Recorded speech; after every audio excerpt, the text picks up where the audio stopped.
tuli masannyalaze nti okiwulira naawe nange zenyini bwe lukuba nkiwulira kubanga ndi transformer namba osegera kati akakayimba sinza kutya kumangatto wala akayimba kankayina kanakonda yadde abamu bagezaako kateeka mu ntalo naye akayimba si ka ntalo.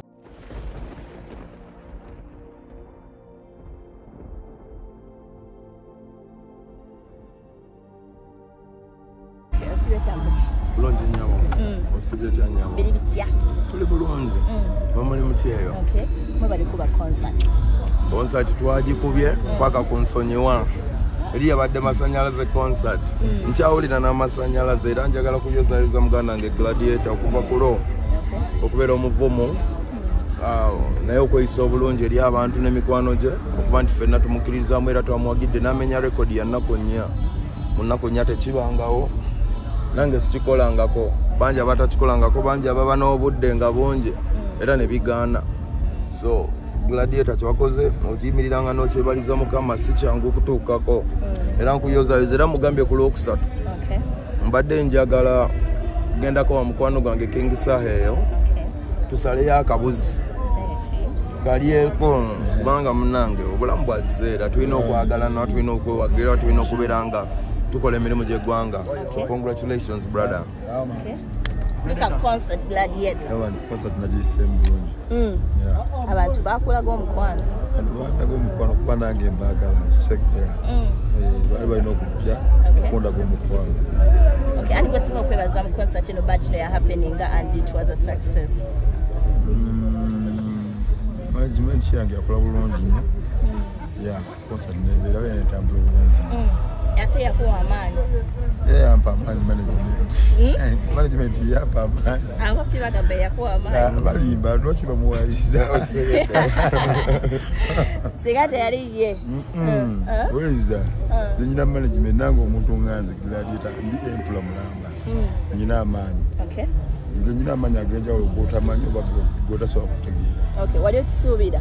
Kisuubira kati omuntu osobola oteeka ekintu ekyo nga kyamaanyi. Ate bawagizi bebe baagi mu bantu. Abawagizi bamanjanga concert olw'embeera. Nali nnyo gibawa. Nange nasooka kuwulira nga bagimubanja ne mugamba naye owaayo. Bawagizi nga bakubanjiza nnyo concert. Kito bawaamu. Bawaamu. Oludde mu business abayimbi babeerawo myaka ku myaka ne batakola concert naye ye n'agikola. Andi Gladiator yajja n'amaanyi mangi. Yajja nga mukwano gwa buli omu nga yeeyisa bulungi ayimba bulungi ayambala bulungi buli kimu nga kiri tiki. Abantu ne baagala Gladiator nze namala gendako eyo n'enkyala ne mubende eyo nenoonya amanyi Gladiator ge yalina ate nga gonna ogalaba nti gaddala omukwano gwa ddala. So tebala concert yaleesa omugagga n'omwanvu omumpi n'omuwanvu n'abantu bootaza era blessings zizokka walaaye. So abo bonna baagala okugamba mbusimanya palaso baleke Gladiator shininge. Nze nange kye nakola kuba kalango ng'abayimbi abalala era nengenda ne muyimbirako ng'abalala bajja bangi. Spice Cole eddoboozi teryaliddamu naye namulaba mu audience. Mariachi, Madarati, Chico, Bafana, Chumi, Kabako, Tomidi. Buli omu yali wali nga mukwano chikeni mukwano gwali gwa ddala. Kana olw'ensonga eyo Gladiator nze awe nali nalaba kale tuyinza okuba tugatta abawagizi nti mulimu abaalimu nga bafaani bange nange. Naye olunaku lwali lwa Gladiator era nze kyovola muyozayoza oddutukako sagala muntu yenna adde yabuzebuze bawagizi bwate palaso abo baleeta palaso baagala kendeza naye yali masannyalaze concert omusajja yagimiriramu bubwe tisaali ku posta yaffe teyalinga ey'abantu abalala ebeerako abayimbi abangi. Eno yaliko yekka teyalanga muntu yayita abawagizi b'obulango bwalanga yekka mu nnyimba ze mu nnaku nnya mumuleka atwale credit for 4 days yalanga concert ye abantu ne bamwagala record ebeereyo akole ne ku birala ng'ekyo yakikola kye yakimala. Yasoose okukola concert in 4 days. Ate ani gwe bwoba olina gomanyiyo mu ŋŋambe waliyo abayimbi abamu ng'alina ne hiti nga takolanga concert. Waliwo nokola concert n'abamu balowooza just bya ssente nedda. Waliwo n'ennyimba eziyita abantu abayimbi bayiga okuyimba music ayita abantu n'abaleta. Waliyo music asanyusa abantu nga weebali bakuŋŋaanye n'omukuba abantu ne bakola ki ne bakyacwana. Naye waliyo ne music ayambaza omuntu olugoye n'avaayo n'akola ki najja n'alaba omuyimbi gwazze okola kyo okulaba waliyo oluyimba kati nga tuli masannyalaze guno omulembe gw'abavubuka buli omu alina amasannyalaze mangi tuli masannyalaze nti okiwulira naawe nange zenyini bwe lukuba nkiwulira kubanga ndi transformer namba okisegeera kati akakayimba sinza kutya ku mwangatto wala akayimba kankalina kanakonda yadde abamu bagezaako kateeka mu ntalo naye akayimba si ka ntalo akayimba ka mukwano nze naali namanyira abantu bangi bajja ne bazannya nezanakonda nga tamanyi kubanga katula kebisse tegeera buli omu yeekweka abantu mpologoma mu ddiba lya ndiga omala kutegeera nti obadde bulijjo olina anakonda ngera zanakonda tugenda tuziraba eyo naye ate nazo tezimanyi ndinaffe tulinayo omanyi masita bw'aba agaba akatabo alinamu empapula za jjamu kati ogenda alaba ekiri awo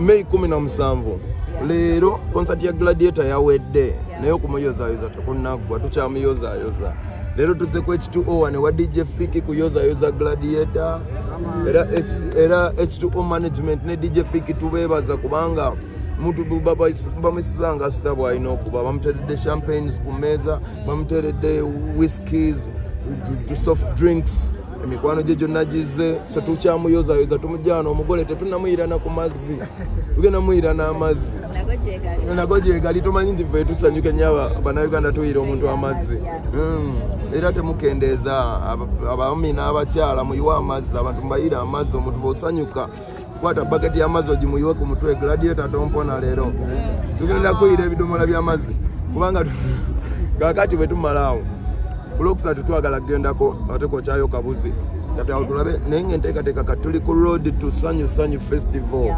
byabanene edition eno Sanyu Sanyu Festival byabanene edition bagiyita kyuma kigaya mayinja ngoteekayo ebigere bino byabaki lugogo wabaki togenda lugogo nga ki bannange ngenda lugogo nga 17 May Musanyu Sanyu Festival byabanene edition lugogo wabaki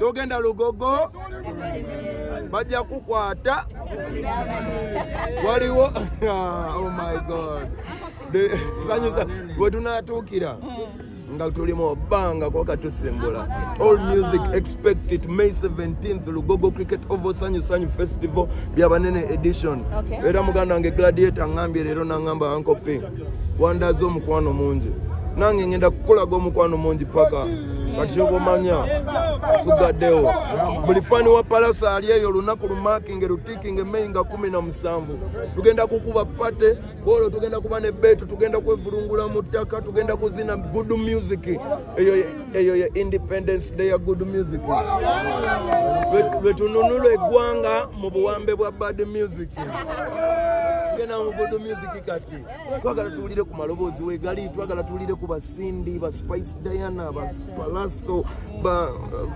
Ava PC ba Joey Landa ba Nando Love ba abana good music wali ba King Saha ba Eddie Kenzo ba osegede ba Gladiator we want real voices twagala omuntu ayimba ne mmero olutiko ndudo okumera olutiko Bogambe tino lugogo wabanene chogamba yakola weekend yakire because chamusa buli omu munene mu size ye buli omu alina size ye nze nawe tetwenkana gwe lukyobagamo mu kirasi mwalimu mwana nga akusinga obugezi kati golooza tolina kiwali omusinga yali asinga akabina akanene awo yali takusobola kati buli omu munene mu size ye kisinzira kikyoyogerako nenze kyemanyi nti lugogo wabaki wabanene ate nange mpise bantu bange era benja kuyimbira bantu bange sisuubirayo atali wange ko olwo lwe lwabange abagala good music 17 eggwanga lyonna ndiyita lwero lwe tugenda okubeerayo abayimbi abatali banene lugogo bagireke lugogo ya nene lugogo kisaawe kinene waliyo soda omutono waliyo omunene waliyo obukazi obutono waliyo ebinene waliyo obugere obutono waliyo ebigere binene yawula empuuta ku mukene yawula lugogo ku Uncle P. yawula lugogo ku Ankopi lwaki abantu basobodde okuwagira ebbanga lino lyonna lyonna nga wokole kivulu obayita ne bajja mukisa gwa katonda bwe yangemulira katonda yeyampa abantu kye baagala bwe nkikozesa abantu basiima nange emirimu ngikoze gwe togiwulira good music nga ntandikirawo bagamba kali bakenda okalabira ku mukonda namutuma tiimu good music tiimu ezze ekula y'abantu abaagala good music buli lubalabanga eggwanga mulitagaza mulize eno muvongota nga tutereeza awe nyini Palaso basically okuva we natandika okubanga nkulaba ng'ovudde mu America obadde oyamba abayimbi ab'enjawulo abamu babadde platforms ez'amaanyi okuperformingako abalala obayambye n'obawa collaborations okutandikira ddala ku Spice Danda bajoyiranda n'abantu bangi nnyo abayimbi ababojjeeyo lwaki abayimbi abamu batuuse ku extent banayo Oluganda obutakusiima ng'ate byo bakoledde binene nnyo okukyusa n'obulamu bwabwe okutwala ku extent nti kati asobola okubeera nga arentinga mu kifo ekyebbeeyi si bangu bakusanyusa oyinza okukola ebisanyusa bingi ng'agoloza obasanyusa ng'obanyiiza naye abamu ensi eno nze kyemmanyi olina okukola ebintu nga tosuubira buli lw'osuubira abantu bajja ku disappointinga so ebyo bibaamu si bangu bakusanyusa naye nange ekirungi nti nina ate abato bennyambako ababasinga bwe ndaba omutaalooza akuze ng'oyo muvaako nga nzira ate ku muto akola ki amusinga obuto so kiri kyekiri naye ng'abantu jasi bangu bakusanyusa teweemalangamu enensi terinako nanyiniyo ne bokola ebirungi n'obimalayo kyenva nagipata na bulamu nga mukama waalingi mugumu it's me today versus me yesterday gladiator today versus gladiator yesterday bokola boti balance scale negamba you are winning go smiling ngogamba why am I winning oyiro gendo okulaba complaining nga si ali obulungi ennyo nogamba kali ate mugambe ki basically nga nyongera ku kibuzo kyenkubuuziza gladiator omuwadde kolabo era amazima gali nti industry ya Uganda emwaniriza mu butongole eyamusiimye kwekola ekivula badde ne bajjula ntanda ki gy'osibirira gladiator ono kuba kati star is a real star gladiator mugamba music amwagaza abantu embeera ze zimwagaza abantu emikwano egimwagaza abantu gyonna buli agaseko akayinja akatono amwagala ennyo be banne ddala era yongera obbawa music owakabi tabazikiza akagasi kalinye keeko buli lwolabanga enkuyegeza ebinnya ebinene zitansovayo ng'otegeero n'atera otuukako namonswa abeera wali nkuyegeza binnyo binene kakati n'olw'ensonga eyo wamma gladiator nze ntanda gyenkusibirira yeeyo tokendeeza kuba musajja mulungi tokendeeza good music togeza n'otandikawo okuyimba bino ebintu ebitategerekeka olw'okuba olaba mbu abantu batrending hype is hype and good music is good music will stay but hype olupapula lw'amawulire bw'olukumako omuliro lukwata mangu ne lubumbujja ne lwiruzikira mangu ne kuma oluku lukwata mpola nene encho olusanga kumacha kuma oluku wamma tebakukumisa zino empapula z'amawulire gwe toli mu transit waliwo abali ku kisaawe ky'ennyonyi naye nga tebalina visa yansi eyo nga balina gye balaga walala tobamu kwabo. Okay, talking about Sanyu concert, I think it's in May. Atenga baganda babakomao mu Gwomukaaga. How is it going to be the first experience when you're doing a concert when your brothers are not around?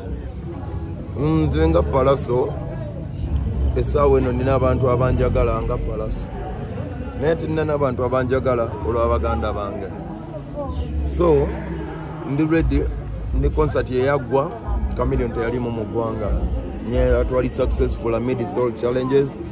Nesiga mukama nesigamu abaliwo mikwano gyange ba Gladiator ba Muchachos ba Eventix ba ne mikwano gyange miranje negiri eyo mwewe nesiga nti tusobola okuba waawo kubanga bwe nali ntandika ekirooto kyatandikira mutwe gwange nenkibulira ku mikwano gyange, so bwetyo bwe twakitandika, so it still goes on. Era mbagamba nti Palaso kati nze Palaso nsobola okuyimbira essaawa 3 nga siyimiriza nga buli luyimba hiti ku hiti, era abakiwakanya sibanenya kubanga abakimanyi bakola ki ate abo abakimanyi bebawagizi bange kuba bo babeera bazibala bebo bempitako olwo olunaku njagala mujje mu bungi ennyima ngenda zimba mu bungi ngenda kulinnya ku stage mangu tugenda nakusaba batwongeremu essaawa wekiba kisoboka nsobola okubayimbira okuva eri okuva ku Lizard eno bagenda eno sanyu bino bya banene edition ngenda bayimbira okuva ku Lizard paka ku Palaso osegedde n'ennyimba zaabwe abataliwo nja ziyimba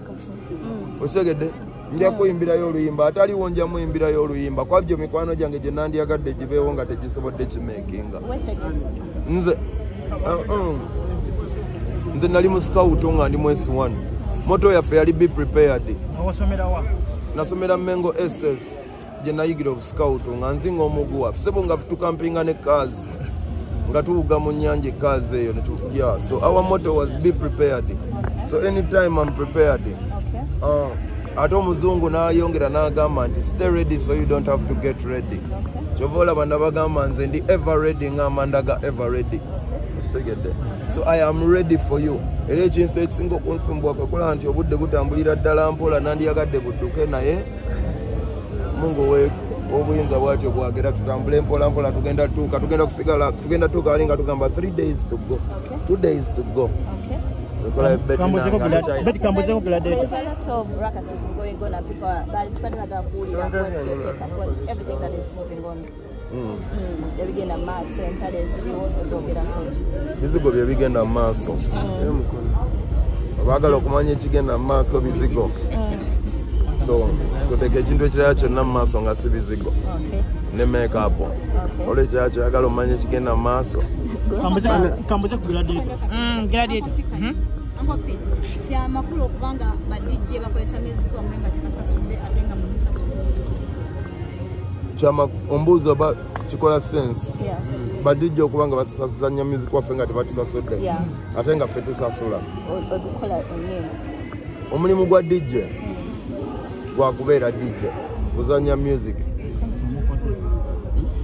wakati omulimu gw'omuyimbi gwa kuyimba music namuta mu ngeri entuufu.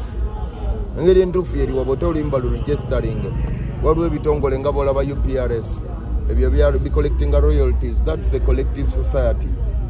Yerina okujja kuba DJ wakolera kubanga ne DJ is just an employee.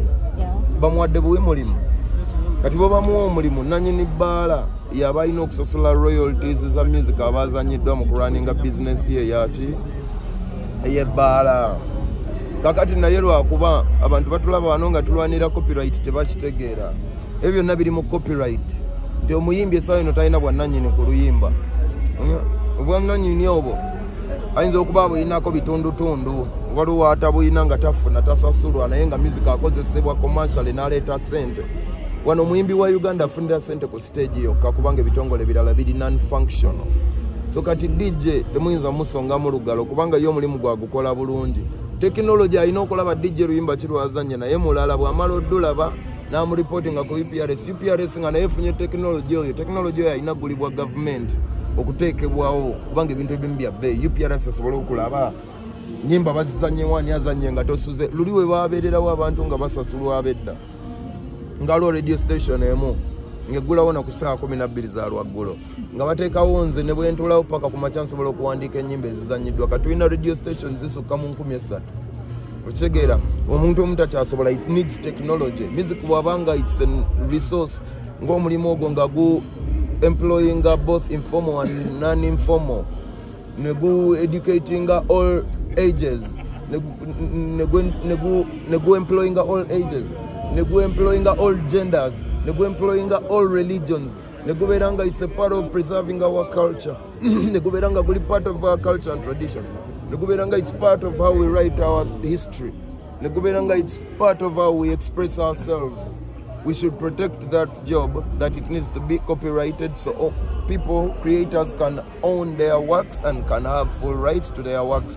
So that the DJ wazanya music n'agamba nenange empaayo kikola sense olw'ensonga naawe UPRS nekusasula zono wako DJ ayongeremu amaanyi kuba buli lwazanya eno naawe okeberayo nga waliyo naye kati DJ bambi asobola okuba olimba lwo n'akulaga support olimba ne lukusooka e Masaka nga gwe tonnafuna na kivulu Masaka okiraba olina Palaso tatuwa ku ssente olimba lwo kyerwekola e Masaka ogamba nze Masaka olooza n'akajjayo mmeka kubanga e Masaka nandibadde nzijjeeyo kuba abawagizi bange balaga music bamwagala n'omugula bamuguze ne mayumba gaabwe mwali kitegeeza gavumenti erina okuteekawo empenda babe nga bw'aba abatuuseeko music mu nsi endala asasula ne wano tugoberere kati bwe tukikola kibuzaabuza abantu abamu but ffe kye twagala copyright nakutereza music afuka intellectual property twagala copyright amendment copyright basemba gikola mu 1958. We need an amendment. There has been an introduction of new technology, USBs, memory disks, CDs, tapes. Our music has been victim to so much technology and so many devices. Yeah. So we need to save it right now, or else abantu wajja kwekuba obutayimbwa. Omuyimbi bwagwa leero abatachaze ku stage tebaddamu mu bookinga. Mu nsi endala ne bw'aba tebazze mu bookinga asigala ayingiza kubanga music is an intellectual property. Ne kati wano bw'olwala enkya ne bakulanga ekivulu n'omala weerwazalwaza oba ojja kakasa baba bagenda kuba buli kintu naye kati wali wabawo insurance kubanga insurance basobola ogikuwa olw'ensonga musical intellectual property ekomyawo ssente bakiraba ne kati olina bw'okola ki bw'okyasa ebyo ebintu byetaaga biterere. Nina amatu abiri mwenna nsobola obawulira omubiri gumu. Kansoke mbuze ankopi twagenda ogenda mu Christmas nga obukulembeze bwo okuva ku federation nga busuubiza nti copyright tajesuka January ne tuli mu gwakubiri ogenda kugwaako tuyinza n'okuyingira ogwokusatu olw'ensonga si mulimu si mwangu nga bw'olowooza bitongole bingi eby'amaanyi ebifunamu copyright nga teriiwo golowooza ezo sente zetulaajanira za piracy eza music ezokubeera nti music intellectual property ezokubeera nti kola back tunes tufunako percentage ntono ezokubeera nti nno UPRS bwesoolooza sente terina ngeri gye zigabanyamu kuba terina technology emusoolooza esoolooza kifuula nnenge ate bwezigaba kifuula nnenge kuba terina katiba kwemanyira nti palaso bamukubye emirundi bweziti tusabayo sente bwezi yes twala injeno bwetandika ozigabanya egamba palaso azitowa bwati tumuwe bweziti so nga ate palaso obuzito bwe busobola nokyuka enkya ontegedde kati n'olw'ensonga eyo copyright waliwo abagifunamu kati oli bw'aba atudde ku mmeeza ng'akuŋŋanya biliyoni 600 oba miliyoni kale 600 katugambe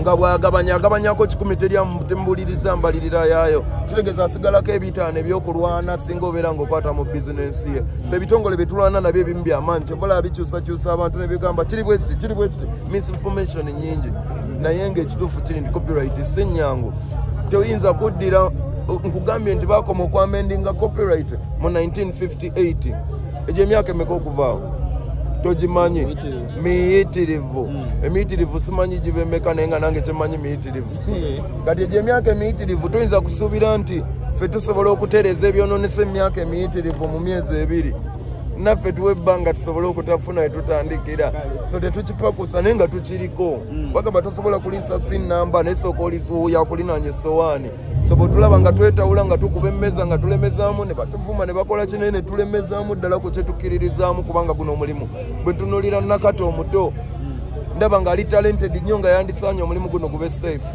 ontegeera kubwe sikikola ajja kubuuza naye mwe mwayita mutya wano nga nange sirina bwe nyinyonnyola nga nayitawo ku laaka njagala gufuuke profession kugambye guweerere yasoma n'ataasoma omuto n'omukulu omukazi n'omusajja buli ddiini musezi mulogo mukatoliki musiraamu mulwadde netwetaaga n'omulwadde abeere ku kitanda ng'ayingiza nga calculator weeri egamba palaso bamuzannya emirundi 3 afuneyo ka payment ka mirundi 3 so kyekyo ejja kujja netugiriko naffe twali tusuubira infact mumbuuza njagala ddi n'enkya njagala bagiyise naye nsuubira nti kigenda kubaawo mangu kitwala bbanga kisi kyangu kyetaagamu obulwanyi obw'enjawulo kibuuzo kisembayo buuza Gladiator kigambibwa nti management yo erina sente empya n'enkadde totise bapromota kubukinga ku bivulu sebo ndi muyimbi kyedi baana okunbukinga era nyimbira abantu management yange eteekamu ze muyimbisi egenda mu maaso era kumbukinga esobola okukola ebintu ebyo anti omuntu ayinza okutya okuyita nti njagala kuwa akakadde kamu oba bubiri alowooza togenda because muziina ani agamba nti tuziina togamba tusinga sente olaba bino ebyokuyimba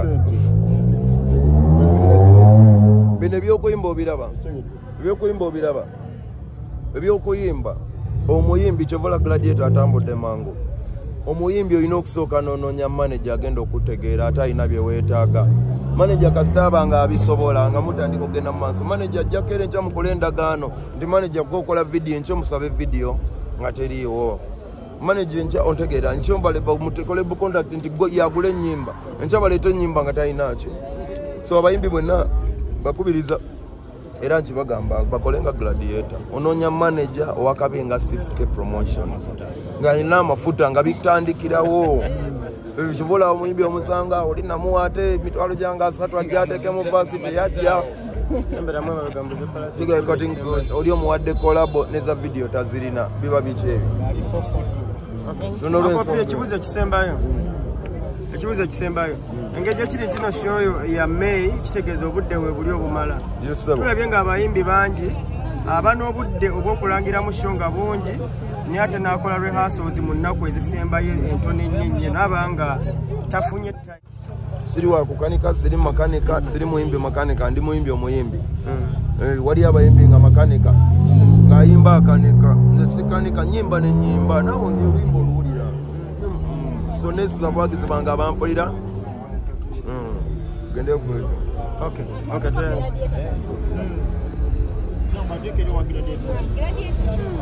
mainstream kuri TV ne radio ekosese etya bannabitoni oba abayimbi yabayambye kubanga nizo obuteekyekwasa kubandooza gundi ezo productionzisiza gavumenti yandiyambye naye bwobanga gitereddewo abayimbi oba radios oba nnamawulire bano bakola abayimbi kati bambi nebano bannamawulire so basasa baba bakola mirimu gyabwe nga bagala sente TV baziteekawo nga bizinesi kyenda baziteekawo sibatufenga abayimbi gavumenti erina tuyamba ekyo tuyinza okusaba etuyambe kuba etwetaaga obijambirira mu maaso yana ebimanya nimwe tujja kwekwasa mu bannamawulire mpozi mwe kimulina okukola kutuyamba kusobola okuba n'omutima ogw'eggwanga kitegedde so tulina omuyimbi n'omukwatibwako okutisa naye kikuna mugwe temukakwatibwa ndooza kisa munnaye akuba wakuba umengalo tumbe ku ngalo